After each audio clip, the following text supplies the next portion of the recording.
there's a good spot in there. So we're getting into these spots here that can give you a tight ass, basically. We want to get A few people suffer that issue, don't they, Nick? Yeah, we've got a few cobwebs in their wallet. Oh, I thought you were talking about the pain. Oh, no. G'day, another one of Ninja's Refresher Money Spot series. We've got external rotators in the glutes. In the glutes. I've been practicing this and everything. But come over here, please, Leo. So we can kind of see, this is the head of the femur here. I want to get into these white bits of tendon here that are coming off the head of the femur. So I'm looking at this little bloke in here. We said 28, superior glomerulis. And we've got obturator internus as well, number 29, that one going through there. But mostly it's the piriformis through there, and we've got glute minimus, and you see cut away is glute medius. So the tendon there would be up the top when we're kind of going around like this. So it's one of those places where we can really have a big effect on the body. And just gonna have a chat with young Jace here. Oh, thanks, Ninj. The body. We call him the body here. You've done well today so far. You're spitting all right. Speaking all right. So I'm just going to slip off the edge of that head of the femur there, and then we're going to try and bury in to the deep glute, the external rotators. That's right. So why are they called external rotators, Jace? What do they do? They externally rotate. You go like that. Well done, Ninj. You went the right way. Yeah, look at that. I know me stuff. I thought you were going to go the wrong way. Because the old trick is you'd think that'd be that way, but it goes that way. It goes the other way. Because you got to look at what the femur's doing. So that's the right. outside of it, looking from front on, isn't it? It goes out. That's right. So there's a good spot in there. So we're getting into these spots here that can give you a tight ass, basically. So we want to get a few people suffer that issue, don't they, Ninj? Yeah, we've got a few cobwebs in their wallet. Oh, I thought you were talking about the pain. Oh, no. You just throw Sorry, mate. Sorry. You're saying I've got a tight ass. You have to guess in MMT team who's got cobwebs in their wallet. Comment below. Who do you reckon? Who do you reckon? And we'll get back. Ninj will get back to you and tell you if you're correct or not. Yeah. Is a few people spring to mind straight away? Apparently I gave someone a spray. Apparently? No, you gave him a good old roast. The Christmas in July party in 2023. It was a Christmas roast that you gave him too. Christmas you roast. Really gave him one. Nikki Glasser would be happy with that, I reckon. Wouldn't she? Yeah. Oh. Anyway, while you're watching me work on Jason, what we want to do is have a little chat about training, like exercise training and periodization and what kind of Jace does, because he's a footy player as well. So Aussie rules footy is a very high demand sport. So lots of energy. You need to be able to do lots of different kinds of things. You need to be able to have endurance, but you also need power and, strength as well, agility. Yeah, agility. You need to be able to jump, sprint. Yep. Yeah, but also have the clarity of mind to be able to make decisions and things like that, execute skills when under duress, under fatigue pressure. or under pressure to get tackled. And yep.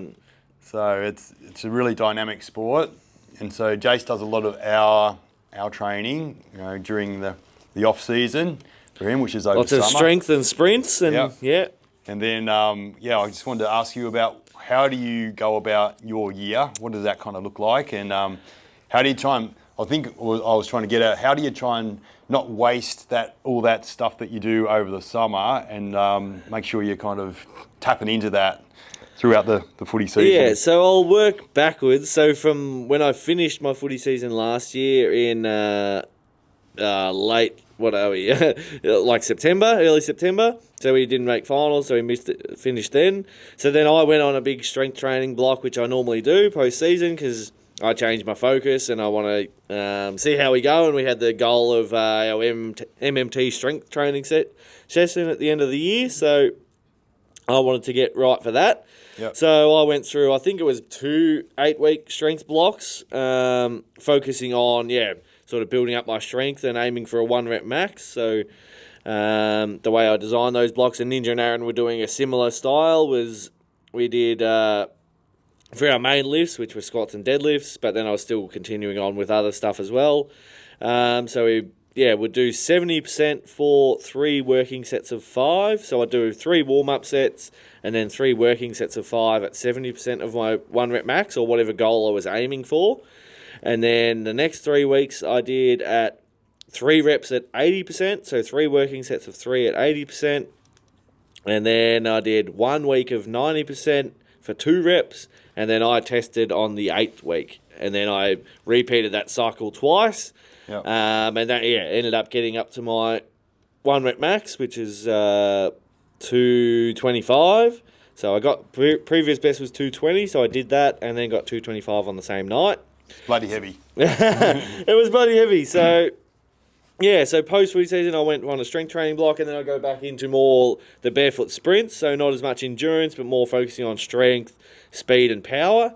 And because I'm not having to worry about getting up for a game on a Saturday, which I would normally be, and I don't have to worry about if I'm a bit sore on a Thursday when we would normally have footy training. So I sort of went to a split of 3 strength sessions. So Tuesday, Thursday, and Saturday I was sort of doing a strength or like gym circuit type session, and then I was doing sprints on a Friday. And now post Christmas I've sort of changed it to doing footy training's back in, so that's on a Thursday night. So I'm doing my strength on a Tuesday, footy training Thursday, barefoot sprints on Friday, and then I'm doing another running session either on Saturday or Sunday. So working at just trying to ramp up my endurance a bit more, but still keeping up the speed work with the sprint club and the strength. And I'm trying to squeeze 1 more strength block in, so I probably wouldn't normally advise building up and doing a big strength block before the season, but I was thinking just post my last session, I was like, oh, maybe I could try and get another PB in. So I've got 1 more week, which is next week. I'm going for another 1 rep max. And then I'll start tapering off because the footy practice matches start in 3 and 4 weeks' time. And then the season starts in about 5 weeks. So I'll start dropping my load. So for me, I'm currently aiming for about 230. Yeah. So that makes the percentages quite high, but I'm going to drop back to probably doing my percentages off maybe like 200, which probably still sounds heavy, but for me it sort of lowers the percentages. So when I'm doing 5s and 3s, it's a bit lower. It's not as taxing. And I probably won't do as many sets either. So probably just do 1 working set. So I'm still getting that load through my body, still staying strong, but I'm not fatiguing myself for training on Thursday and games on Saturdays. Yep. Yeah, so that's sort of how I'm planning my sessions. Yep. Yeah. Hopefully that wasn't too long of a waffle there. No, it's good, man. So you can sort of see from that, like we don't train excessively. It's all about quality and being specific to what outcomes you want. You know, the body's an instrument, not an ornament. I think it's a good line. So yeah, just keeping that in mind, that you've got to think about what you're actually trying to achieve. And it's so important that you perform rather than you're just training because trying to out-train your diet, if you know what I mean. Like more is not always better. Yeah. Like it's sometimes less is more. So yeah, rest is so important when it comes to training. Even if you're not like training for a sport, but if you're just training for gym or whatever it might be, like having rest days is just as important as thinking, oh, I'll stack another session on and you go and do a half-ass one. Like you're probably going to get more out of if you have a heavy session, have a rest day, then you'll have a better quality session the next one you do, rather than sort of stacking fatigue on top of fatigue and never fully recovering. I think that's where people tend to go wrong. They sort of overload their body and their nervous system becomes fatigued as well. So that's where you have those sort of flat spots in a session where you just feel like you don't have any strength and things like that. So that's probably an indication that you need to have more rest in your training. Starting to burn out. Yeah. Don't want that. Or, yeah, you're risking injury and all that kind of thing too. That's right. So getting, like, grabbies and do a little trick.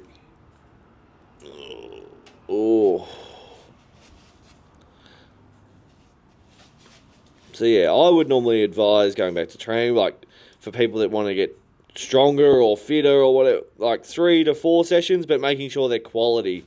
You can make really good changes if you're doing 3 or 4 sessions a week, but just having that quality session, not just going in and doing a half session and that sort of thing. So, but you're a bit different, aren't you, Ninja? You probably even train less than, you probably do 2, you base yours off 2 sessions. Yeah. And that's depending on, like, again, where people are at in life as well. Like, if you can only get 2 sessions in, do the quality stuff, not the stuff that isn't going to get you as much results. Bang for buck. That's it. That's all about. Yeah, so that's where I've been consistent is since 2001, is where I kind of started the barefoot lifts, squats and deadlifts. And and since 2011 when I did my, ruptured my knee, my ACL, the sprint club really got into Got action. going. So that's been once a week sprints and once a week lifts. Before 2011 I was doing the sprints as well, but it wasn't as consistent. I was doing it was a bit more sporadic, and I was wearing spikes and different things like that as well. So that's where it all changed. But I'm all about health. That's kind of my number one thing, and community. And so I think we need connection. That's the number one thing that gets us out of bed, gives us a reason to exist on the planet, is to be able to connect with other people and with nature and with our family, different things like that. And so if you can get that going while you're exercising, you got a lot more chance of completing it, because you're accountable to others as well as yourself. I'm getting into some stuff there. Yeah.